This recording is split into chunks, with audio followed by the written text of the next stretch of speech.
부산진 믿음의 가족 여러분, 오늘도 주님의 말씀 안에서 참 회복을 경험하는 복된 하루가 되시기를 바랍니다. 오늘 말씀은 에스라서 8장 1절에서 20절입니다.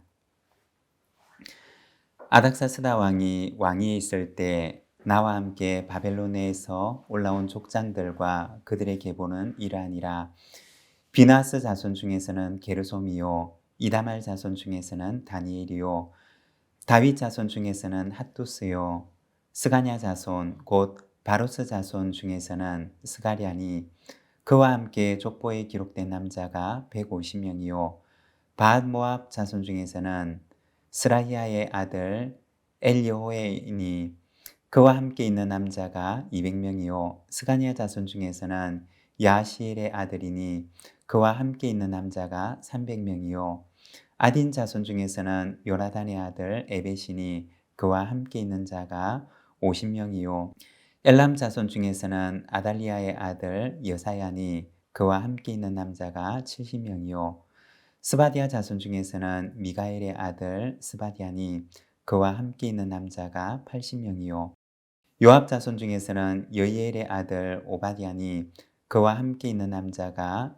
218명이요 슬로미 자손 중에서는 요시바의 아들이니, 그와 함께 있는 남자가 160명이요 베베 자손 중에서는 베베의 아들 스가랴니, 그와 함께 있는 남자가 28명이요 아스갓 자손 중에서는 하가단의 아들 요하나니니, 그와 함께 있는 남자가 110명이요 아도니감 자손 중에 나중된 자의 이름은 엘리벨렉과 여우엘과 스마야니, 그와 함께 있는 남자가 60명이요 비그의 자손 중에서는 우대와 사부시니, 그와 함께 있는 남자가 70명이었느니라.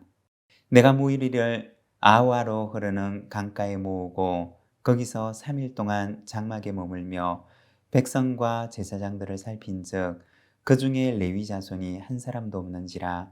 이에 모든 족장 곧 엘리에셀과 아리엘과 스마야와 엘라단과 야립과 엘라단과 나단과 스가랴와 무술람을 부르고 또 명찰한 사람 요야립과 엘라딘을 불러 가시베아 지방으로 보내어 그곳 족장 이또에게 나아가게 하고, 이또와 그의 형제 곧 가시베아 지방에 사는 느디님 사람들에게 할 말을 일러주고 우리 하나님의 성전을 위하여 섬길 자를 데리고 오라 하였더니, 우리 하나님의 선한 손에 도우심을 입고 그들이 이스라엘의 손자 레위의 아들 말리의 자손 중에서 한 명철한 사람을 데려오고 또 세레바와 그의 아들들과 형제 18명과 하사비아와 무라리 자손 중 여사야와 그의 형제와 그의 아들들 20명을 데려오고 다윗과 방백들이 레위 사람을 섬기라고 준 느디님 사람 중 성전 일꾼은 220명이었는데 그들은 모두 지명받은 이들이었더라. 아멘. 오늘 우리가 함께 읽고 있는 말씀에서는 에스라와 함께 귀환하는 2차 귀환민들의 모습을 보여주고 있습니다. 1절의 말씀입니다. 아닥사스다 왕이 왕위에 있을 때 나와 함께 바벨론에서 올라온 족장들과 그들의 계보는 이러하니라. 에스라와 함께 귀환하는 사람들을 보여주고 있습니다. 우리가 이스라엘 역사를 보게 되면 바벨론의 포로로 잡혀갔던 사람들은 총 3번에 걸쳐서 귀환을 하게 됩니다. 첫 번째 귀환하는 사람들은 우리가 읽고 있는 이 에스라서 가장 앞부분에 나오는데 스룹바벨과 함께 나온 사람들이었습니다. 그때가 주전 538년이었습니다. 이들은 돌아와서 무너진 성전에 기초를 넣고 또 그 성전을 세우게 됩니다. 그리고 오늘 우리가 읽는 이 본문에 나오는 이야기는 두 번째 귀환의 이야기입니다. 에스라와 함께 귀환하는 사람들의 이야기였는데 이때는 언제였느냐? 주전 458년이었습니다. 그러니까 첫 번째 귀환했던 그 시점으로부터 약 80년이 지난 시점이었다는 것입니다. 이때 두 번째 귀환이 이루어지게 됩니다. 나온 사람들의 숫자는 얼마나 되었을까요? 약 5천 명 정도 되는 그룹이었습니다. 1차 귀환 때는 약 5만 명 정도가 귀환하는데 2차 귀환 때는 약 5천 명 정도가 귀환하게 됩니다. 그러니까 1차 귀환 때보다는 훨씬 적은 수의 사람들이 귀환하게 되었던 것입니다. 우리가 에스라서를 읽다가 생각을 해보면 처음에 나올 때 한꺼번에 다 나오지 왜 이렇게 1차 귀환, 2차 귀환, 3차 귀환 이렇게 이어지나 하는 생각이 들기도 합니다. 그런데 우리가 성경을 읽어보게 되면 1차 귀환민들에게 주어진 역할이 있었습니다. 그리고 2차 귀환민들에게도 주어진 역할이 있습니다. 또한 3차 귀환민들에게도 주어진 역할이 있음을 보게 됩니다. 1차 귀환민들이 고국에 돌아와서 자신에게 주신 사명을 다합니다. 하지만 오랜 시간이 지나면서 처음의 마음과 그 모습이 시들시들해질 때쯤에 2차 귀환민들이 돌아와서 그 공동체를 새롭게 합니다. 또 2차 귀환민들이 다 하지 못했던 일을 3차 귀환민들이 와서 그 일을 해내는 것을 보게 됩니다. 바로 그 사명을 가지고 2차 귀환민들이 고국으로 돌아오는 것입니다. 3절부터 이어지는 말씀을 보게 되면 에스라와 함께 했던 12그룹의 사람들을 소개하고 있습니다. 12가문이 에스라와 함께 귀환했던 것입니다. 에스라의 가슴 속에는 어떤 비전이 있었을까요? 이스라엘을 새롭게 할 이 12그룹의 영적 공동체를 이끌고서 그는 귀환길에 올랐던 것입니다. 그런데 15절 말씀을 보면 그 가운데 꼭 있어야 하는 한 그룹이 빠졌던 것을 알게 됩니다. 15절 말씀을 보면 이렇게 말씀을 합니다.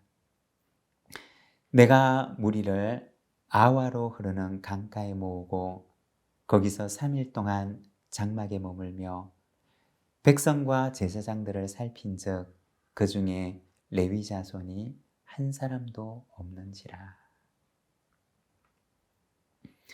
함께 돌아가고 있는 이 그룹 속에 레위 사람이 한 사람도 없다는 사실을 발견하게 되었던 것입니다. 그래서 에스라는 귀환길을 멈추고 빠져있는 레위 사람을 보충하기 위해서 사람들을 보내게 됩니다. 여러분, 우리가 생각을 해보면 12그룹이나 가는데 한 그룹쯤이야 빠지면 또 어떻겠습니까? 그런데 에스라에게 있어서는 귀환길을 멈출 만큼 이것은 굉장히 중요한 문제였던 것입니다. 왜냐하면 바로 레위 사람들이 맡아야 하는 임무 때문이었습니다. 성경을 보면 하나님께서는 이스라엘 12지파 가운데 한 지파에게는 특별한 임무를 주셨습니다. 바로 그 공동체의 영적인 책임을 맡기셨던 것입니다. 나머지 11지파들이 하나님과 바른 관계를 맺을 수 있도록 그들의 영혼을 돌보는 임무를 그들에게 부탁하셨던 것입니다. 하나님께서 보실 때는 그들이 단순히 10일 더하기 1이 아니었던 것입니다. 나머지 11지파의 영혼을 책임지는 영적인 파수꾼과도 같은 너무나 중요한 역할을 감당할 존재였던 것입니다. 이러한 이유 때문에 에스라는 귀환길을 멈춥니다. 그리고는 빠져있는 레위 지파의 사람을 보충하기 위해서 사람을 보내어서 찾게 되는 것입니다. 여러분, 하나님께서 보실 때 우리는 어떠할까요? 수많은 사람들 가운데 단순히 더하기 1이 아니라는 것입니다. 나머지 모두를 책임지는 너무나 중요한 일이 바로 하나님께 부름을 받은 우리들이라는 것입니다. 여러분, 하나님께서는 오늘 우리를 세상을 향한 사명을 지니고 있는 존재로 보십니다. 우리를 향한 하나님의 기대를 기억하며 세상을 향한 영적 사명을 감당하는 우리 믿음의 가족들이 되시기를 바랍니다. 기도하겠습니다.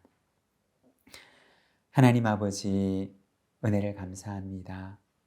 주님, 2차 귀환민들의 귀향길을 우리가 말씀을 통해서 바라봅니다. 그 가운데 너무나 중요한 직무를 감당해야 할 이들이 없음을 보고 그 귀향길을 멈추었던 그 모습을 우리가 바라봅니다. 주님, 주님께서 우리를 그렇게 보심을 우리가 믿사오니 주님, 세상을 향하여 그들의 영혼을 책임질 영적 파수꾼으로 우리를 세우심을 우리가 아오니 하나님, 이 사명을 잘 감당할 수 있도록 저희들을 붙들어 주시옵소서. 이 하루를 주님께 의탁합니다. 오늘도 주님과 함께 동행하며 내게 보내주시는 그 영혼들을 위하여 기도하고 또 그들을 하나님께로 인도하는 사명을 감당할 수 있도록 인도하여 주시옵소서. 예수님의 이름으로 기도드립니다. 아멘.